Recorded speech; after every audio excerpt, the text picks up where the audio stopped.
Hi Kevin. So today, well not today, let's go ahead and go on to part 2, which is through the shadow self. This reading I quite love, and we'll be talking about what would be a good path for you to take. Yeah. We're using the Darkness of Light Tarot, like I said. This is by Tony something. I don't remember his last name. I should probably know that. Learn that. Otherwise, no, I should probably learn that. This is actually one of my favorite decks I own, because it has a side that it uses light really well, and I don't know if it's photo manipulation or what it is, but it's really nice, it's really beautiful, and I quite love it. I did edge it black because I desperately needed that, with it being black on the back and then the cards being a little bit darker, so I thought it needed to be edged black. Alright, this is the layout that we're going to be doing today.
And it's funny that you asked this question, because this layout, I'm sorry I was quiet, I was focusing on the cards, but the last one is the path you take. That's the last part of this reading, and I think that's quite nice to have it end on, especially with your question, so that will be your answer.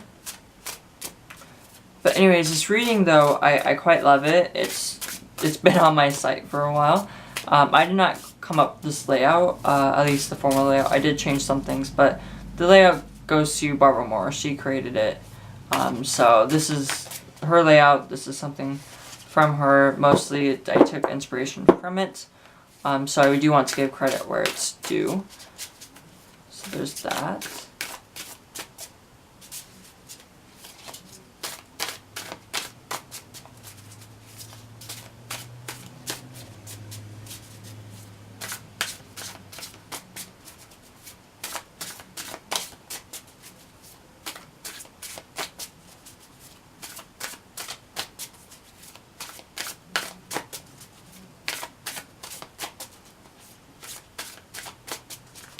Alright, let's go ahead and begin doing your reading.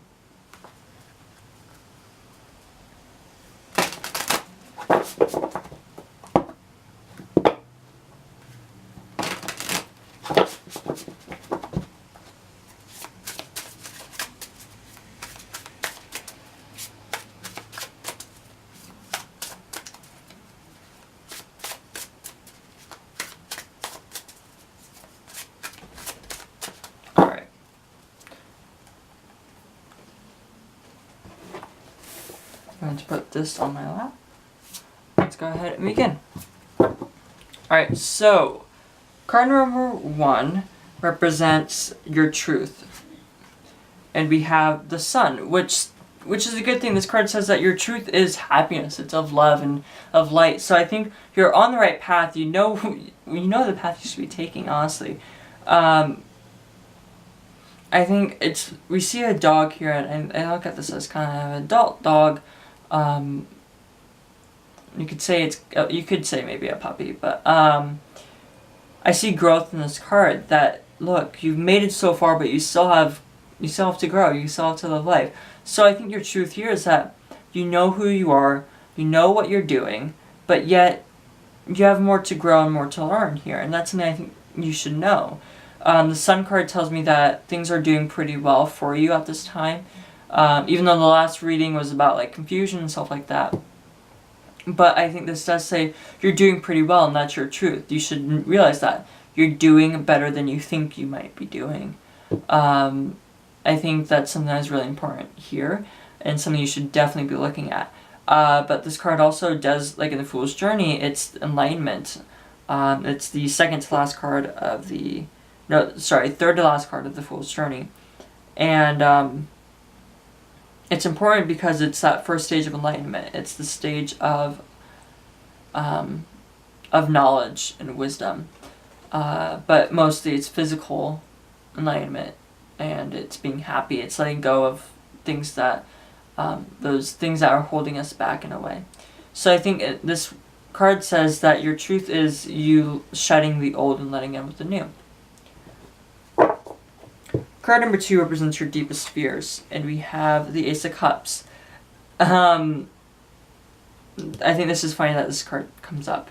And it's the reason why I think it's funny is because one of your questions, subjects you want to look at is love.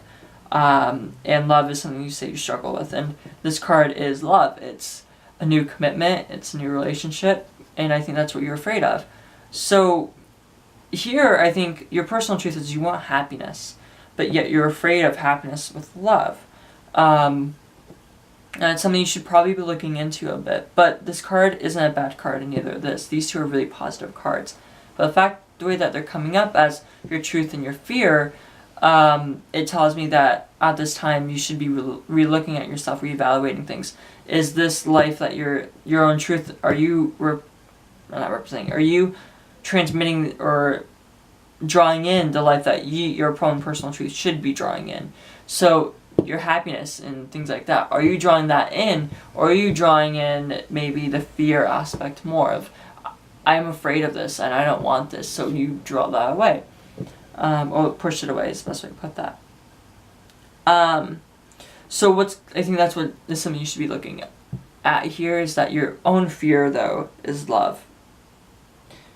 So your external fear is card number 3, and that is the Devil. So the Devil card comes up again, and this is actually one of my favorite Devil cards. It's really, really pretty in the sense of drawing. But the Devil card here says that control is something that we must learn to give up, but yet to have.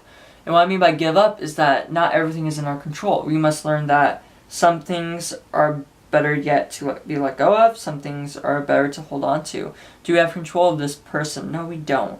It's like learning those kind of things in our lives. Another thing about this card, though, is that it isn't about temptation all the time. Like drugs and addiction, things like that. It's not always about that. With this being your external fears, I think it's more you fear the aspect of losing control of your own life. It's you going back to maybe old ways, or someone in the past coming in to take things away from you. I think that's your external fear, is you're afraid of losing the things that you've built so hard for and that you have control in your life. You're afraid of having that carpet ripped out from under you. Card number 4 represents your distractions or illusions that are going on in your life. We have the 4 of Swords, or 4 of Blades in this deck, which tells me that for you, it's... Let me center this because that's going to bother me. For you right now, your distractions or your illusions is the fact that you think you need a break, you think you need to take some time away, or to even let go of some things. Now we see a coffin. But in the 4 of Swords, something to look at this is that the 4 of Swords in the Rider-Waite, he's laying down in a coffin. But the coffin could be a saint. I see this as not, like, every good thing must come to a rest. Every good thing must come to an end, basically. And I see this as this card representing that some things may not always go your way. That's okay, that's something that must be accepted. And I think that's something you should be looking at. too. But most importantly, though, this card does say your distractions and illusions are that maybe you're procrastinating, maybe you're pushing things off too much, and because of that, you're spending so much time in your head that you're being drawn off from what you want, the truth, or what you really want to be doing. So there's that. Going on to card number 5, which represents what relates to your intuition, we have the Knight of Coins. This card I find kind of funny in a sense. Like, this deck in general, though, is kind of weird. Not weird. It's kind of funny to me, but the knights seem to have a association with death, and I see that as the 4 knights of the apocalypse. In the Marielle, it's the same way, and it's one of the reasons why I love the Marielle. No, sorry, in the Marielle it's the 10s, and it's one of the reasons why I love it. And I love this deck because of that.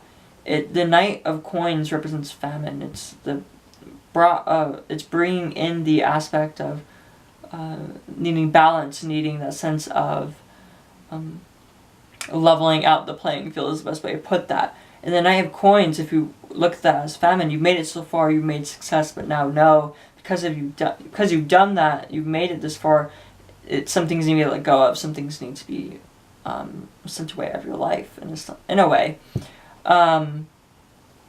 But also the Knight of Coins, if we don't look at it in the sense of famine, the Knight of Coins does represent it represents a person who's in control, but yet taking their time with things. They take things slow and steady wins a race, essentially.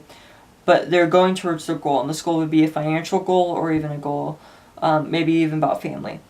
But mostly finances, earthly matters, things like that. But something that I do love about this specific card tells me that you're trying to achieve your goal. Your intuition is you going out to achieve your goal. You're following that path. Like, you've already planned it, now you're searching for it. And that's something I love about this, is that you're following your intuition there. But you're so worried, I think you're so worried or caught up on the physical matters of things that you're letting your intuition be directly only used as that, where it could help you in your love life, it could help you get rid of this sense of control, this fear, or this distraction or illusions, this sense of procrastination here. It can help you with more than that. So with what lights your intuition, I think you're still working on it, you're still moving with that, but it's slowly being grown here. Going on to what lights your path, we have the Hierophant, which says that your Hierophant, it was what I was going to say, but that doesn't make any sense. So this card says that it's time to maybe look at your own traditions, your own beliefs, go back to those things. Fun little story about the Hierophant card is that it's based on the number 5, and the number 5 is about conflict and change, but I see this as traditions. It's something that is always changing, but yet seems to be similar to what it always has been. And the same thing with Christianity. Like, the Old Testament is pretty close to the New Testament is pretty similar to the Old Testament, but some things are changed to fit in modern terms, in the modern ideals. So I think this card says, look, maybe it's time to break some change here. Your path here is that you need to break this sense of tradition, but yet be a little bit more strict or planned out in your life. So stop the whole system that you have going on. I think it's time to change that up a bit, break that. But yet don't change who you are, if that makes sense. If it doesn't, let me know. But this card is a pretty good card, and it does say that you should be following things in your own way and be growing off of that. And then lastly, what path do you take, or what's the path you take? Or your answer here with the Page of Coins. The path you take is one that's in your control, which sounds like a bullshit answer, but that's kind of how it is. The Page of Coins is a card that says, you know what you want, you're planning it out right now. And I think this kind of goes to the last reading. It ties into that, as in, you're planning already on how you can be successful doing what you want to do. And I think this card says that. Maybe the path you take, let me stop saying maybe. The path you take might be a path that is one that you choose, one that you are in control, one that you are able to do what you want to do. And that's totally a good thing, but the Page of Coins does have a rational mindset, and she does keep things really down to earth, and she doesn't allow her mind to draw off into distractions and illusions. So when I see this card right beside the Devil, which is illusions and distractions, and the Four of Swords, which is procrastination and rest, I see this as you're surrounded right now with boredom or procrastination and a false view or a false sense of achievement. So I think what you should be doing here is planning things out and getting things moving, and stop just I can do this tomorrow and stuff like that. Stop doing that. It's not helping you out. That's what you should be doing, at least. No, like overall, the Sun card on top, success. You're working on love and success in your life right now. That's a great thing. But the things that are branching off from you right now is a sense of rest and tradition. And this needs to be broken. This rest has been you've taken so long. And that needs to be changed up here. But yet, at the same time, you're kind of moving towards this sense of old habits. So with that, I think what these 4 cards here say is that it's time to break old habits and do some new things. Get some new things going on into your life here. So there's that. Anyway, so this is something I don't usually do, but advice, no, light aspect, which things that you should be doing, things you should stay away from. I don't do this very often, so let's just do that. What should you be doing? Queen of Wands. Be looking after yourself, protect yourself, but yet care about others. It's okay to have friends and stuff, but put yourself first here. And then what you shouldn't be doing is the King of Cups, where you are completely really drawn into your emotions and listening to those all the time. You shouldn't be doing that. Alright, so I hope you enjoyed this reading and that things go well for you. I send love and light your way. Have a great rest of your day. Alright, bye.